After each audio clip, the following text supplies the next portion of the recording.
ಅದ್ರ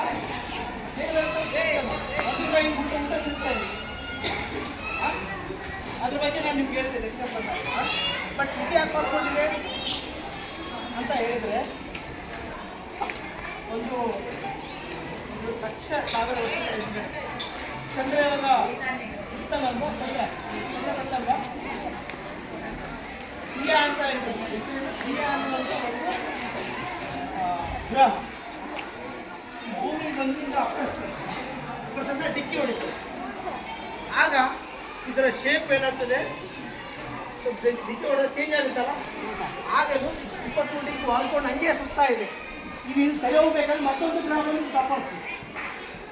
ಇನ್ನೂವರೆಗೆ ಯಾವಾಗ ಬಂದಿಲ್ಲ, ಬರ್ತಾ ಇದ್ದಾವ. ಈಗಿನ ವಿಜ್ಞಾನಿಗಳು ಏನು ಮಾಡಿದಾರೆ, ಅವ್ರು ಬರಬೇಕಾದ್ರೆ ಬೇರೆ ಬೇರೆ ಡೈರೆಕ್ಷನ್ನು ತೋರಿಸ್ತಾರೆ. ಅವ್ರು ಮೊದಲು ಯಾರು ಇರಲಿಲ್ಲ, ಅವಾಗ ಬಂದಾಗಿದ್ದು ಅಪ್ಪಳಿಸ್ತಾ ಇತ್ತು. ಈ ಅಪ್ಪಳಿಸೋ ಮೂಲಕ ಏನಾಗ್ತಾ ಇತ್ತು, ಅವಾಗ ಇದು ವಾಲ್ಕೊಂಡಿದೆಯಲ್ಲ ಆ ಟೈಮಲ್ಲಿ ಇದು ಮೇಲ್ಗಡೆ ಪದ ಇರ್ತದ. ಹಿಂಗೆ ಬಂದು ಯಾರೋ ಡಿಕ್ಕಿ ಹೊಡೆದು ಡಿಕ್ಕಿ ಹೊಡೆದಾಗ ಇದ್ರ ಒಳಗಡೆ ಇರ್ತಕ್ಕಂಥ ಐಟಮ್ ಇತ್ತಲ್ಲ, ಇದ್ರ ಮೇಲೆ ಇರ್ತಕ್ಕಂಥ ವಸ್ತುಗಳು, ಅವಾಗ ಯಾರು ಇನ್ನೂ ಜೀವ ಇರಲಿಲ್ಲ, ಜೀವ ಜನ ಇರಲಿಲ್ಲ. ಈಗ ಉಗಮ ಆಗ್ತಿತ್ತು. ಆ ಟೈಮ್ದಲ್ಲಿ ಡಿಕ್ಕಿ ಹೊಡೆದಾಗ ಇದು ಲಿಕ್ವಿಡ್ ಪಾರ್ಟ್ ಇತ್ತು.